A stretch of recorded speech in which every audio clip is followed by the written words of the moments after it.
Good evening. Welcome to the Spartanburg County Public Library's Genealogy series. Tonight, we're going to talk about reviewing what you know and looking at what you have already at your house. This is great for even new genealogists or people who've been doing genealogy for many years, because sometimes when you revisit what you know, and what you have, you find out new things or you read it with fresh eyes, or the information on there makes sense because you now know those other surnames that may be on the document, and it puts pieces together in a different way. So, we are going to talk about assessing some of the records and books, photos, family heirlooms, etc., that you may have. Obviously, you see a stack of books here, some of which profile parts of my family, the migration path that they took, all of those great resources that sometimes we forget to look at. So around the house, these are a couple of my storage areas. The information being that if you're known as the family historian or genealogist, often stuff just makes its way to your house. The left photo on the upper shelf is a little bit of my own uh, history, um, folders of some groups, some activities I was in at various times. There's a scrapbook in there in that left-hand stack.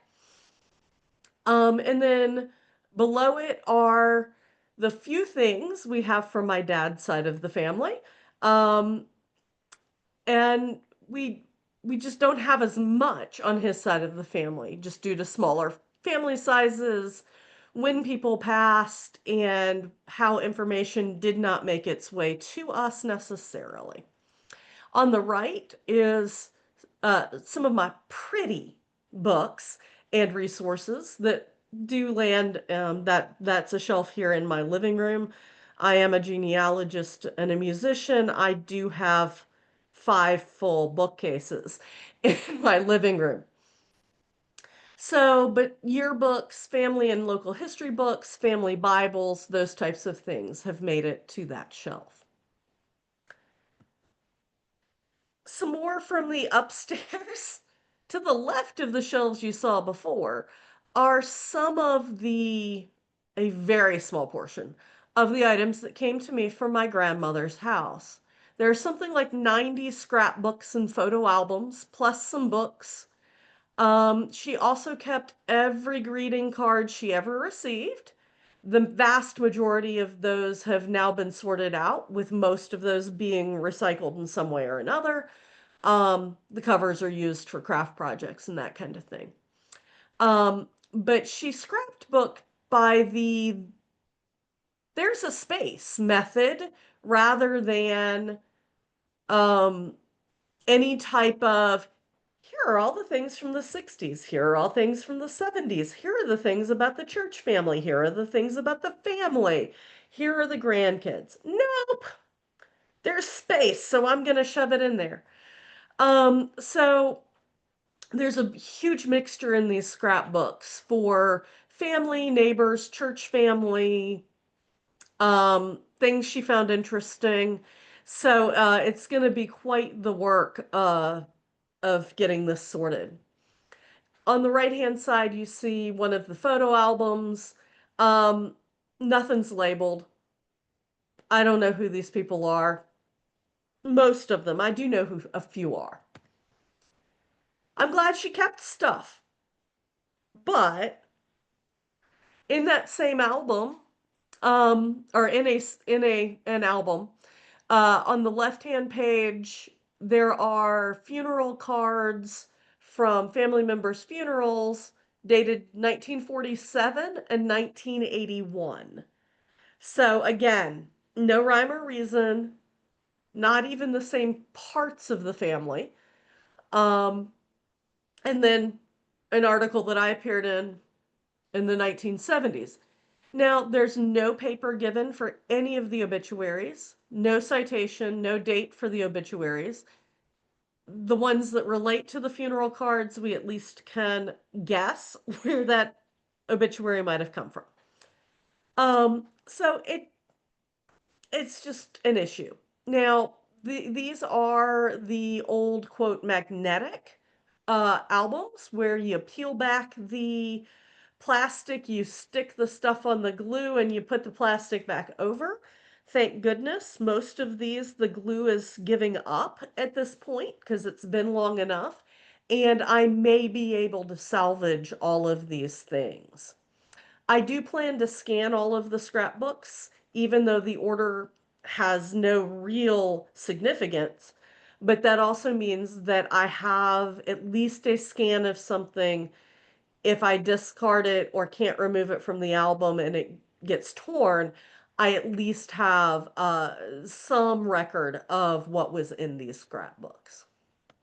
So we've got a couple of plans that we're going to talk over tonight through this. And this is one. Um, and these are recommendations. And like all recommendations, you are probably going to have to go through these many times. You may find that with your stuff, you have to go through this stuff in a different manner or a different sequence to make it work for you or the space that you have. Um, and I will say the second step is an optional step in archiving, but I think it's important.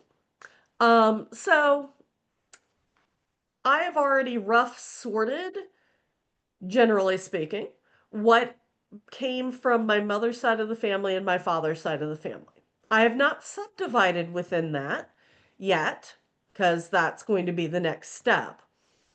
In a couple of moves, the scrapbooks did get mixed because, oh, it's a scrapbook, all of the scrapbooks together. Um, so sometimes you have to just do that really high level sort to know what you're working with. Scrapbooks and photo albums will be identified and scanned to maintain a record of original order or disorder. Um, and if there are notations on the various photos, Um, you do need to scan that so you can identify who are in those photos. If you can identify these may be this side of the family or that side of the family, or this looks like it's a church event. Those types of things can help as you are doing just a big sort. Then you will dismantle the scrapbooks because most scrapbooks are doing more harm to the items than they are helping at this point, especially older scrapbooks. Organize these again into family or church or neighbors, or I have no clue who these people are, but it looks like this is a photo from the 50s. So start getting them into rough groupings and rough timelines. I'm doing this with the church archive right now, and it's time consuming. And I've had to call in some people who grew up in that church who have a much longer history than my 10-year history with the church. So it doesn't hurt to ask questions. And we're going to ask people, once we get some groups together of photos, we're going to ask people who may have been in those photos or their parents may have been in those photos to see if they can help identify the other people. So when you're sorting, you can and should put a discard pile together of duplicates, anything that has chopped off, really out of focus. You can't really tell who's in that photo. This is particularly from our film days because you took the pictures not knowing if anything was actually going to turn out. So you can go ahead and get those weeded out. Then you'll need to do a rough sort. Again, go back through each section, really start organizing, making sure you're labeling if you know, further sorting out duplicates because you may find duplicates in 7 different places. So it's just one of those things. It's a bit of a process, but you'll be so happy when you get to the end of it. Um, do leave some flexibility in your ordering of the parts of the collection so that you can fit the next batch you find in when you find them in the last a photo album or the last box you're going through, and they go well earlier in whatever series you're doing. So don't do final box labels and that kind of thing until you know you've found all of the things. Um, you do not have to keep everything, and you shouldn't keep everything because nobody has space for that.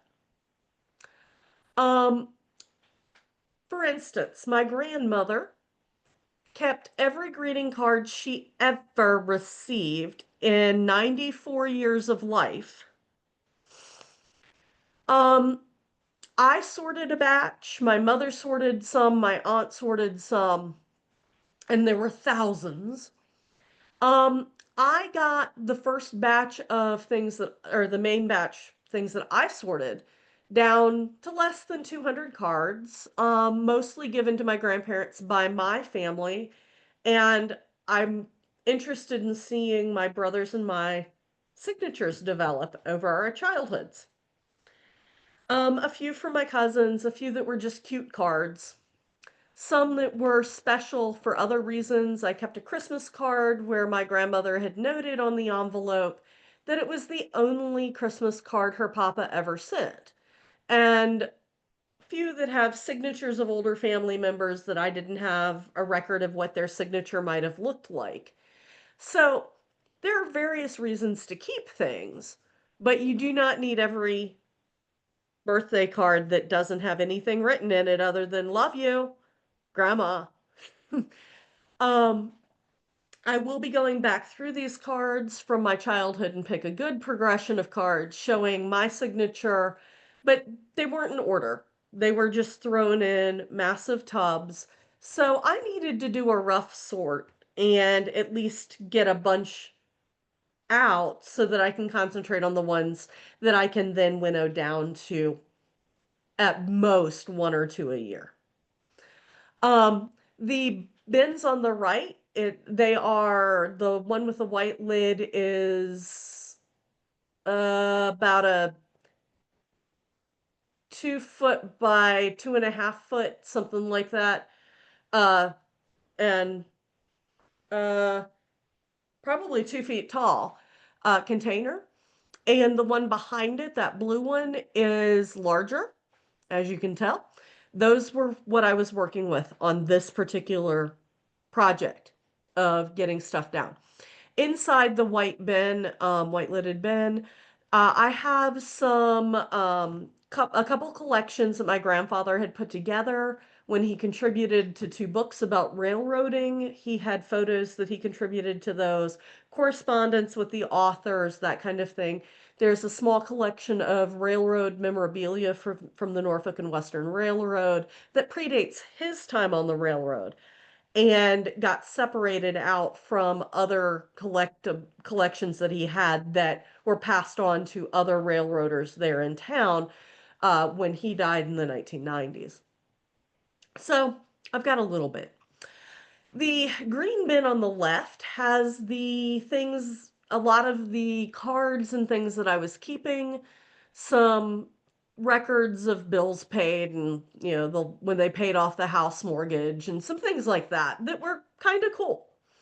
And you can see there in front, just some examples of some of the cool cards, handmade cards, store-bought cards, a variety of occasions. And as I said, I will be going back through those and picking the best of, because this is not something that I'm going to be looking at all of the time, but I do want to go back and revisit it, and it tells a story of my family, or at least my brother and me growing up. Um, you may find that you have physical paper piles and files around your house. Some you may have gotten into envelopes like what's on the left, and that is my working files for DAR, uh, Daughters of the American Revolution application, and some generations. I think in that pile now, my mother's and mine have gotten mixed. I was trying to keep them separate because it's different generation numbers. On the right is a set of copies that I made at an archive in Carroll County, no, Grayson County, Virginia. And these I did actually take the time to mark in the margins when I had gotten them, what the source was, the date of it, the page number, that kind of thing. It's an estate file for a many times great grandfather. Um, I'm a stacker, so this is one of the stacks. Used to be on my dining room table where I was working on it, and then I needed to clear that off for company to come over. And so these stacks got stacked and have toppled and all of the things. Hopefully yours are in better shape. Obviously the census pages at the bottom on the 11 by 18 paper um, are a little the worse for wear. The positive thing is on those are from when I did not have Ancestry subscription, was not able to save them directly into an online family tree. I was keeping the physical copies of all of them, and that predates my Ancestry account, which I started in 2012. So it's just one of those things. Sometimes you have legacy items. As I go through this, I'm going to need to decide whether I keep that copy or I keep the copy that's in my computer. In those stacks, I also have stacks of items that I copied at various archives or clerks of court. One of the clerk of court's offices, you could hit print, but you had to wait until you left to get all of the copies. And at 50 cents a copy, it was $33 worth of copies. But I have all of the citations written in the notebook that I could take in because I wasn't allowed to take in my phone and I wasn't allowed to take in my computer. I could literally take in a little notebook and a pencil and my wallet. So I, was on a road trip, took that stack, had the notebook with it. That notebook and that stack are two very different places right now. So sometimes you have to refine and retrace the steps of whatever project you were doing, or sometimes now those things are online and available so that you can at least get the citations that you need that way. So for archiving organizing your paper documents, you need to find and match up your citation list to the printed documents, label the documents. You may want to scan the documents so that you have the citation on the document and there. You're going to want to file them in a labeled file folder. Decide whether you're going to organize and alphabetize by last name, first name, and year, or location, surname, first name, year, or year, type of record, name. There are many types of ways you can organize your materials. You just have to pick a method and hopefully it works for you and you can keep working with it. I tend to do family unit within the surname line and then label the generations. Um, I'm better at this with my digital files than my paper files. Um, and so you may just want to look at what you have, and an organization method works better uh, some ways than others. I have a genealogy friend who organizes everything by type of record. So, marriage record, family name, family unit within that name, or date, and then family unit. And so they have their method. Now they are always working on the same laptop computer. I am rarely on the same computer. I'm on my laptop at home. I'm on a library laptop. I'm on a library desktop. I'm on our patron computers. I am finding stuff all over the place. And that doesn't count the places where I've gone and done research and ended up with Not being able to take a laptop or anything in with me or even a phone to take pictures. I now have pictures of documents that don't have citations on them. And so, again, write your citations and make sure you match them up eventually. So, um, family photos, again, the left-hand box, so you don't think I'm always picking on my maternal grandmother, whose photo album is on the right. No citations, no labels at all. I can guess at ages. Some of the photos do have the date printed on them, which is helpful. The left-hand box is a box that I received from my father. He had retrieved the contents of this box. It's a big square Avery label box from an old dot matrix side feed printer um, from probably the early 80s. But he had condensed all of these photos from his paternal side after he saved them from the garage of an aunt. So it's just one of those things that sometimes they don't come to you in very good shape. Now, about 70 of those photos out of about 800 are labeled. Hallelujah. My dad was working very hard on this project up until the time he died. So it's just one of those things. I'm starting to run out of older generations living in the family to ask those questions. So start a project, keep at it, do what you can. Now, digitally, I do a little better with organizing, as I said. This is one folder of family photos that I have scanned and they're semi-organized. Um, and so you will notice though that each photo is not labeled with who and what and where. I need to go back through this whole series because I had someone scan 22 slide carousels worth of slides for me a number of years ago. About a quarter of those slides were not scannable because the slide they had just failed. And I'm pretty sure my mother had already winnowed out the oops, that one is black. So they just couldn't get good scans of some of them. And I had gone through a lot of them just kind of to tag with, okay, this should be this year and this year kind of things.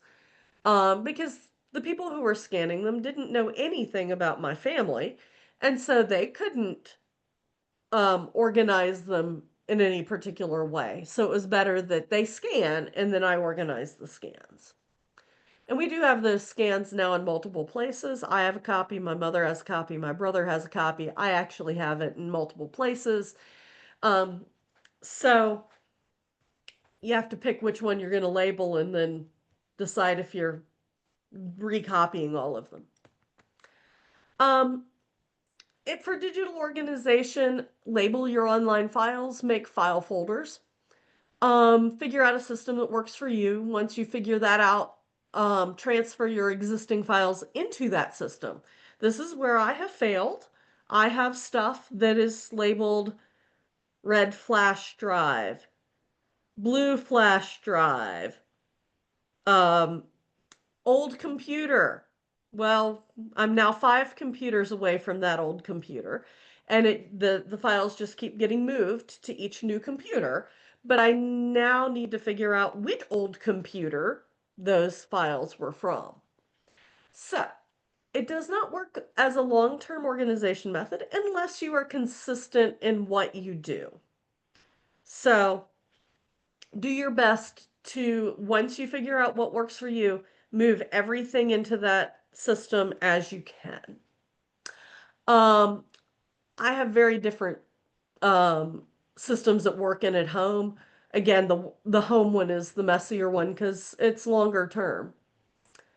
Um, So in my work computer, I have a folder that's my family genealogy stuff. This is the stuff that actually makes it into these files rather than into a program file, because I'm always prepping for the next presentation. And so Allen family, Bennett family, Bethea family, Blair family, etc., surname files. And then in the Allen family, you see, I have tried really diligently the last couple of years to be fairly consistent in putting a date first, year first, and what it is, and who it is. Sometimes I remember to put where I found it. Those second and third things are from a family search microfilm. So, you work your way through. And I will say, as you are saving files, you may want to go back to those very old files and make sure you can still open them. Sometimes you may need to migrate them into a new file type because I still have college papers in WordPerfect 5.1. Nothing opens that anymore. Word claims to, but the formatting gets really wonky. Um, haven't tried in a while. So just because you have it digitally doesn't mean that's safe forever format. And if you have something on floppy disks, VHS, or cassette tapes, please get those transferred. Um, so, talked a lot about the physical things.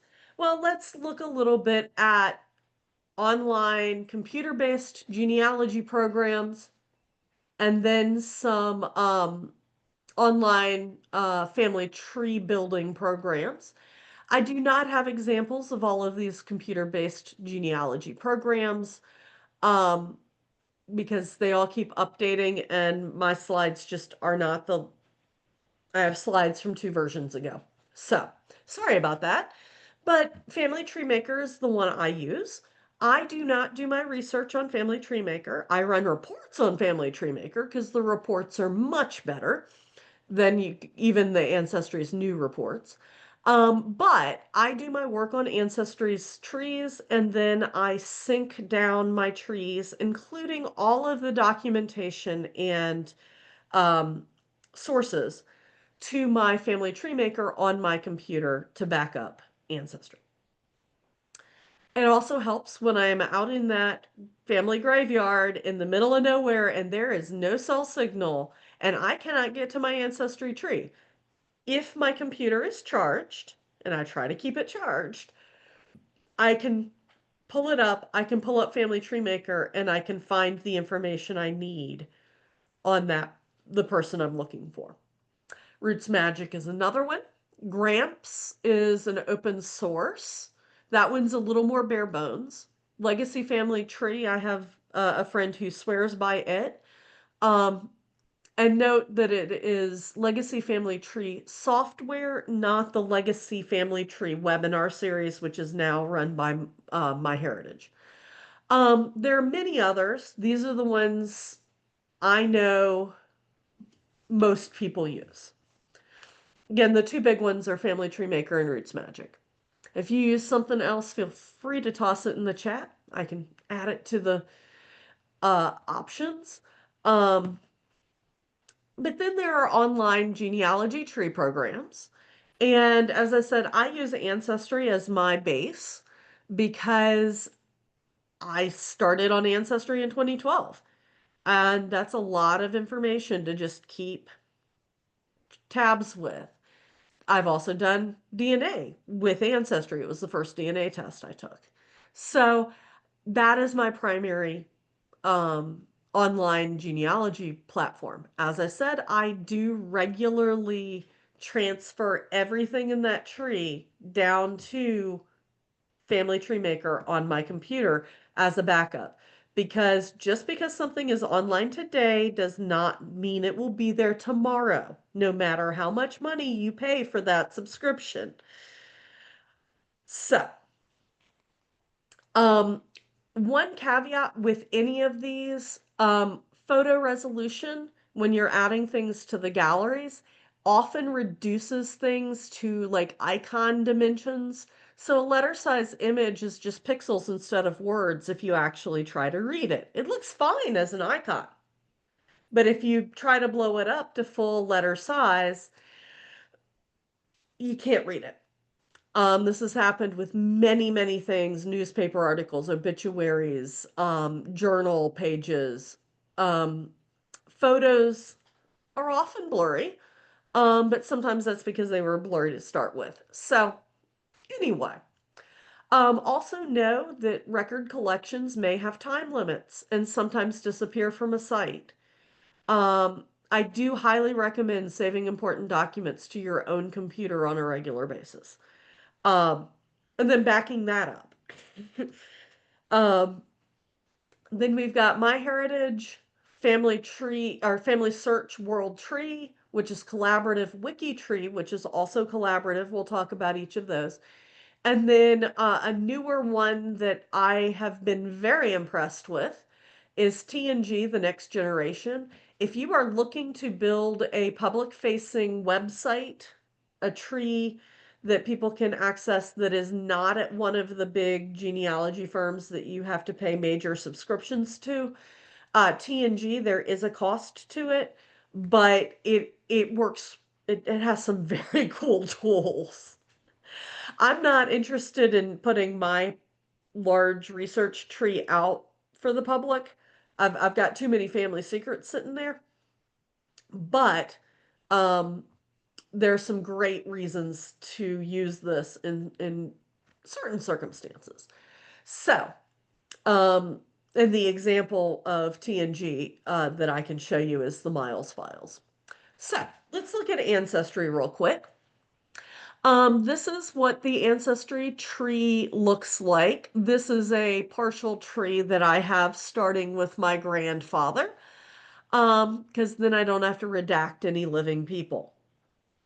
So, um, I don't have full information on this one either, but you can have it look pedigree, and you can see where you have gaps in your pedigree, that straight parent, child, parent, parent, parent, parent setup. You can also look at it in the vertical view that shows all the siblings, which is very helpful. Sometimes you do have to say, oops, I want to see both wives. So, you know, you can play around with the display. Ancestry does limit how much of your tree you can see. My main research tree is now almost 6,000 people. And so I can see probably 100, 150 at any given time, or have them open and be scrolling back and forth. And sometimes that's challenging because my maternal grandmother is one of at least 103 in her generation of first cousins. My maternal grandfather is one of at least 74 biological first cousins, counting his siblings and the first cousins. There are, on both sides, there are some step kids in there that are not biological. So uh, I can have a lot of parts of my tree open, and I get warnings from Ancestry that I've opened too many people. So just know you got to work with it, but you can go up and down the tree and see the descendants and the kids. And there's the little chart on the bottom toward the left that shows all the little pink and blue boxes as to where you are in the tree. So MyHeritage, do be careful. Oops, I have a typo in there. Um, when it asks you to, if you want to add an entire line, MyHeritage is very bad about this. Some people think it's a feature. I think it's a bug because they will add lines of trees from other people's trees for you. And you may have just added an entirely different family that is not yours without sources And it's a whole lot harder to take someone out of your tree and disconnect them from everyone than it is to add them willy-nilly. So, I do not have a full tree on MyHeritage. I do not pay the subscriptions for all of the sites. I do pay for all of the bells and whistles on Ancestry. Um, because I don't have that many DNA matches on MyHeritage, and I came to MyHeritage 2017, 2018, so 2017, I think. So I haven't worked with it as much. It may be a helpful site for you. And it's a great, I mean, it can be a great place to build your tree. Um, However, just know the default is you have to be a subscriber to see the tree of your match, your DNA match. Ancestry, if you have the tree set to public, anybody on Ancestry Library Edition or Ancestry.com can see that tree. MyHeritage doesn't allow you to build as many trees as far as I've been able to tell. So, and they will ask you questions to help you grow your family tree easily, sometimes too easily. The FamilySearch.org World Tree. This is the landscape version of it.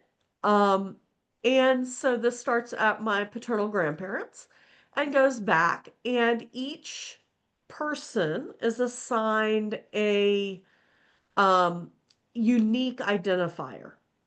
If they are living, there can be many, each person who puts that person in their tree can have a different identifier, but once someone is marked as deceased, then you end up with Family Search encouraging people to start merging these profiles. That's great if you're merging the correct people. I had someone a couple of years ago now merge my mother, who is very much still living these years later, with another person with her name, born in her county in the same year. One was born in January, one was born in June. The death certificate that they were using to mark my mother deceased clearly did not have her parents on that death certificate. They had an entirely different set of parents. And was born in January, not June. But people were like, "Oh, it's a unique name." Well, there are actually three women with that name, two born in 1943, one born in 1940. I found a fourth in another neighboring county, born in 39. So it is not that unusual a name in that county in Virginia. So you do have to be careful because anyone who has a Family Search account can go in and edit any one of these profiles of someone who is deceased. It is not your tree.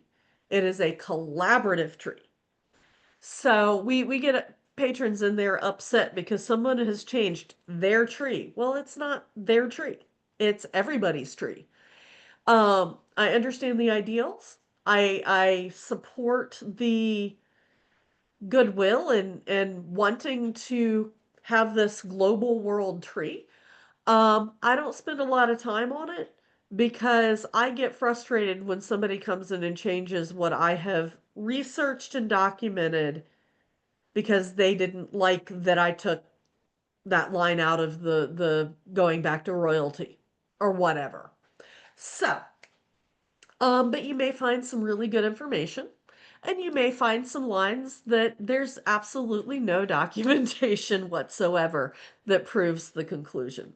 So, like all family trees, mistakes are made.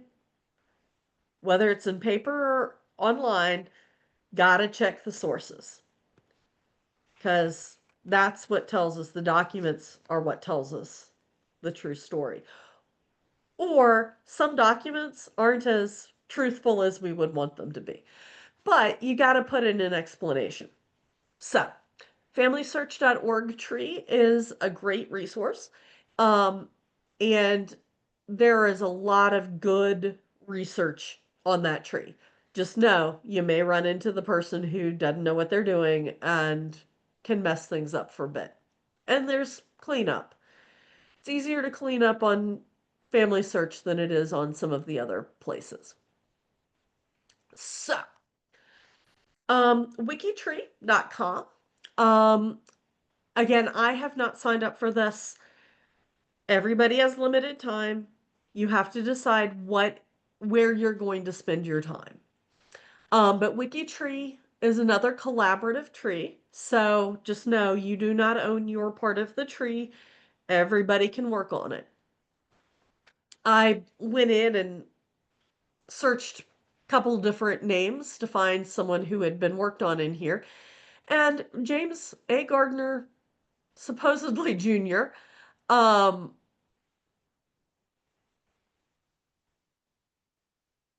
he is actually no, that is.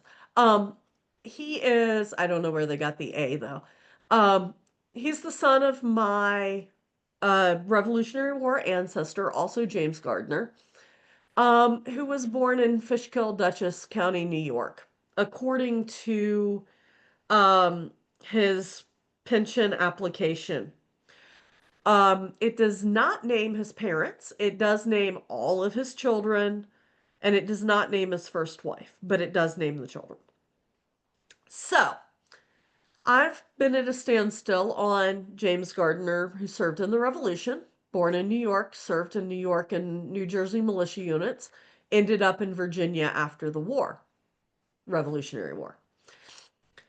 In WikiTree, a distant cousin, according to the profile, says that parent is Andrew Gardner and Jeanette Gould. Um, the place that they are saying his baptism was in a Dutch Reformed church is nowhere close to Fishkill in Dutchess County. So we have some gaps in information. So I would say that this whole rest of this tree is a little suspicious. Now, they may be absolutely correct, but the sources do not prove the connections. So, again, you always have to be careful. But WikiTree is a lot of fun. They do challenges each week. They have people group source research for famous people, for well-known genealogists, and people get into the gamification of it. If you're interested in that, it can be a great community to be a part of. So, the TNG sitebuilding.com is the name of it. And when I checked, I didn't check to see what the current subscription rate is, but it is a subscription model, as most of these are. Although WikiTree and Family Search are both free. But it's the next generation of genealogy site building. How I heard about this site is through the Miles Files at the Eastern Shore Public Library on the Eastern Shore of Virginia. The Miles Files started many years ago. They just celebrated 25 years being hosted by the Eastern Shore Public Library and had been going on for many years before that. Started by two cousins, um, and they were starting to chart the Miles family, hence the name of the database. And it grew and grew because the Delmarva Peninsula, that eastern shore, is not very large. There are two counties in Virginia, a couple counties in Maryland, and a tiny bit of Delaware on that eastern shore. And this has become a group project with over 100,000 people in the project. Um, Moody said he and Barry did the first 100,000, and then they brought in a team. They handpicked the team, mind you, but they brought in the team. And so you can search this. This is the page for my great grandfather, Otho Turner. And his information was put in there. Someone was collecting and asked my great aunt for information.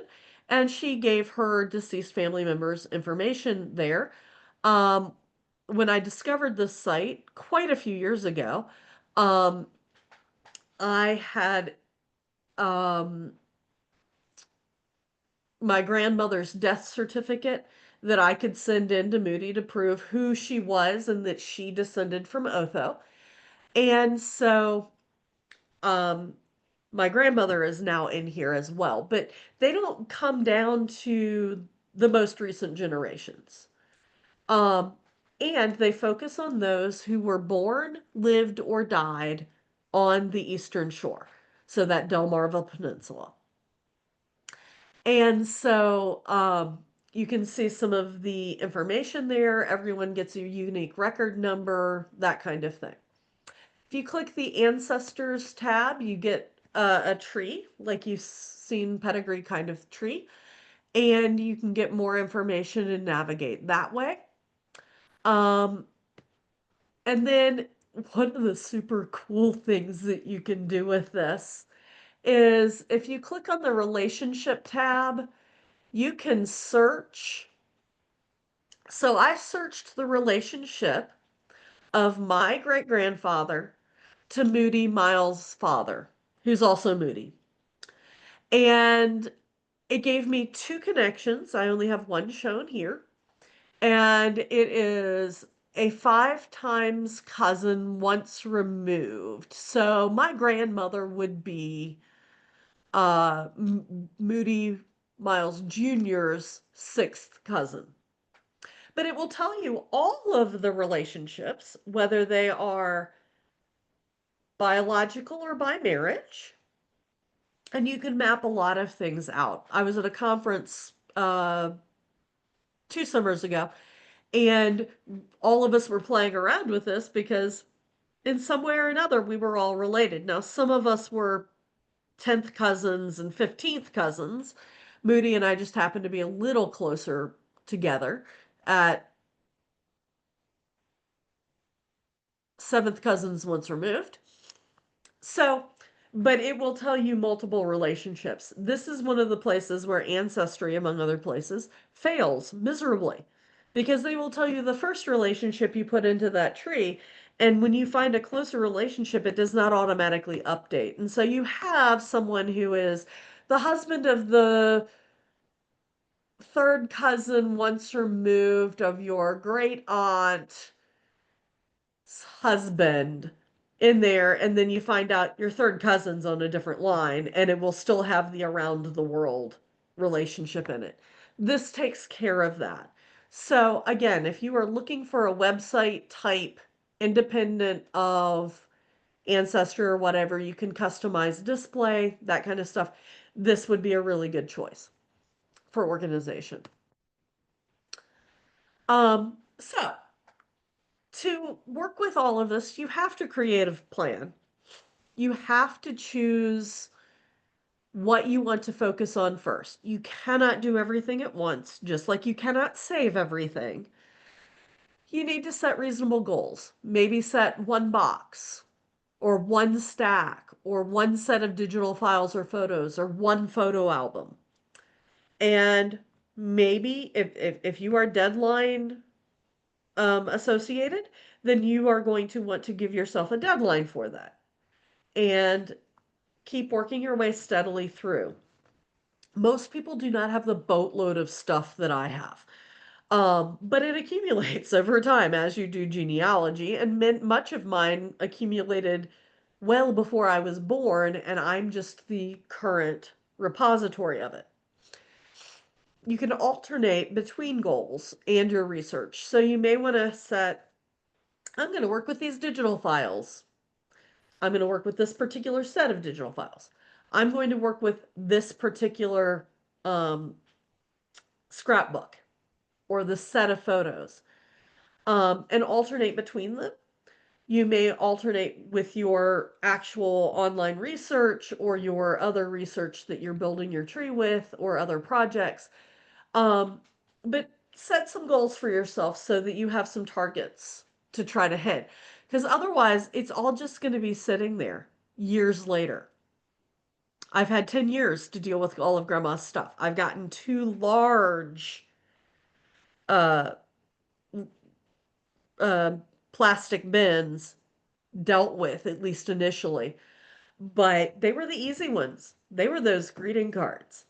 Now I've got to go through the stuff that I've actually got to read and look at, and all the funeral programs and all of those things to make sure I can match those up with people in my tree. Find a system that works for you. What works for you may not work for anybody else, but that's okay. If it works for you, that's what is fantastic. You may want to set a regular time or appointment with yourself. Again, it's sometimes scheduling that time really does help. Make that date with yourself to do this work. You can set a timer. You can say, I'm going to do 15 minutes. And when that 15 minutes is up, you fold it up and set it in its stack or put it where it belongs for the in process stuff, and you go on about your day. Do take some before and after photos to remind yourself you have made progress.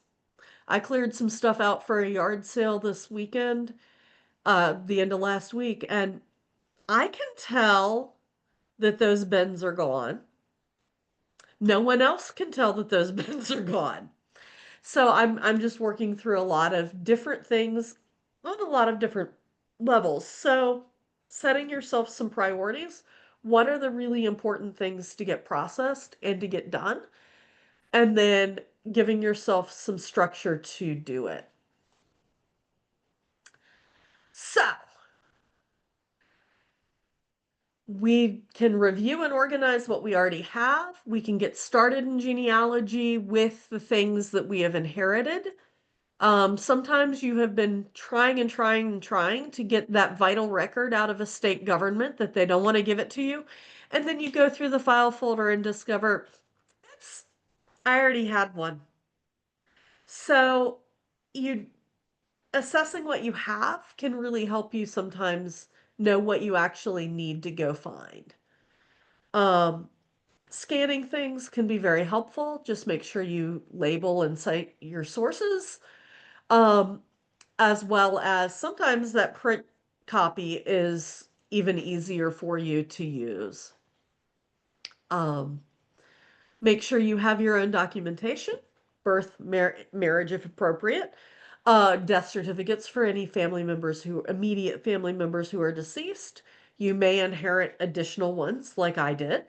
Um, yeah, it's always fun when you're going through a random box of greeting cards and lo and behold, there's the vital record you need. Okay, I don't know why it got in that box, but hey, I now have this without having to spend $15 or $25 or goodness, some of the states are now charging $80 and $85 for a vital record. So sometimes you have to make choices. So, are there questions? Are there uh, slides you want me to go back to or anything like that? I just wanted to say that yes, I have a lot of those family history stuff folders on my computer, and it's got everything in it. So um, I I need to go back through that. So thank you for the Yeah, nudge. well, and my previous library, the then director of that library, stuff was one of her favorite words.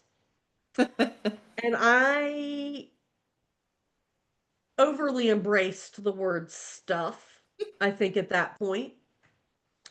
Um, because stuff is not a descriptor. Harrison, our archivist, will tell you miscellaneous is not a good term to use for an archival collection. You actually need to name what's in the folder. So is it Allen family? Okay, then you're putting everything with the Allen family. Now you may have subfolders within that folder that say deeds, vital records, um, probate files. I usually keep the probate files in their own folder because often they are can be 20 or 30 pages, and they list a lot of different people. So on that folder level, you're going to say probate file for, or probate file Elias Allen. He didn't have one, unfortunately. Um, File number, whatever, Marion County, South Carolina, um, the date in there.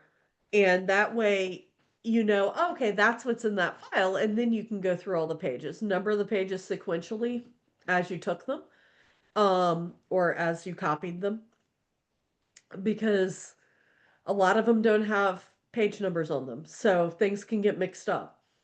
So, and sometimes the order in the probate file is not the actual order. It gets fun. But yeah, stuff, miscellaneous, not great terms. You actually need to sort them into a little bit more definitive groupings.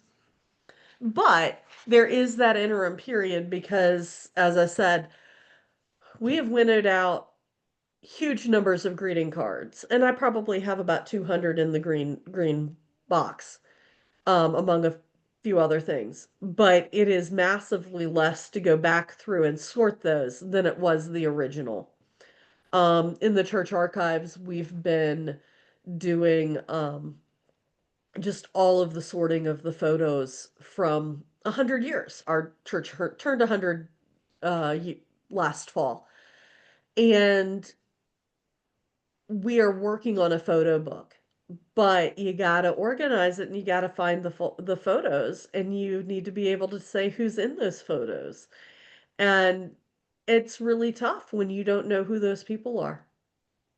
Uh, So, well, going on yeah. that, the greeting cards thing, this is just something that I thought about when you're trying to like lessen your load. Mhm. The greeting cards, I just found out how exciting it is to see an ancestor's signature. And so Uh-huh. what I've done is gone in and scanned the signature, so Yep. that I have it, and then I can toss the card. And Mhm. also, to there's a lot of stuff with your kids and grandkids, their school drawings and all that kind of stuff. Same thing. Scan them in, toss the originals or whatever. Yep. It just helps in not having adding to your stuff. Yes. Well, and one of the box, actually, I went through two boxes of my own archives. So my childhood from birth to through high school had been, I've moved it 5 times as an adult, since it came to my house when I bought my first house. And I was going through, I can tell you, cardboard doesn't have a good longevity. Um, Construction paper doesn't really hold up over time. Newsprint is on horrible paper. So, unless these things have been kept kind of away from light, that kind of thing, they crumble in your hands. I had a pair of angel wings that were from a Halloween costume and Christmas pageant costume from when I was a preschooler. Fantastic. Let me tell you, parts of that tinsel that was wrapping around the edges of the angel wings, it has taken months. It took months to get all of those pieces out of my house. So, because I mean, they just get everywhere. So it's just Yeah. one of those things. You can't keep everything. Um, I'm not a huge fan of Marie Kondo and her decluttering, but there are times when you have to thank something for its service and it needs to go to a new home. It, she takes it to an extreme, and no, you don't have to be a minimalist. But you also can't be a hoarder. Yeah. Um, and when I'm gone, I'm the end of the family. I'm the youngest in the family. My brother's 2 years older than me. Neither of us have kids or will have biological kids. And that means I have to plan for what happens to the things. Now, some of the family things, if I get them down into reasonable numbers, once I get these huge number of scrapbooks deconstructed, I'm going to pick the best things that tell the basic story of our family and or the common sides of the family with my first cousins, and I'm going to do a little, I don't know, snapfish book or whatever. Um, at minimum, send everybody a PDF of all the stuff. But they don't want 90 scrapbooks worth of Yeah, stuff, especially exactly. when they don't know who any of the people are. And they could be church people and neighbors and all of that. So it's just a matter of winnowing through all of the stuff. I do come from generations of hoarders on both sides of my family. I recognize that. I recognize the tendencies, and I am working my way through that. So there's a lot of decluttering advice in this program, but it's also what we do in the archive. We can't keep every scrap of paper that somebody donates, but we do keep the historically relevant pieces of information. And That's family a good thing letters, to, yeah, and that's a good thing to think about, historically significant, to yes, your family. So, all right. Well, yes. there are no more questions in the Okay, chat, and we had four people join us, so that was a total of six. okay. Well, Got thanks for it? coming tonight. See you next month, and we'll be talking about looking at records with fresh eyes. It's not what I named it, but that's the intent of the program anyway. And feel free to check out our recordings on YouTube. Genealogy playlist on the Spartanburg County Public Library's YouTube page. Come visit us in the Kennedy Room. Have a good evening. Thank you, Charity.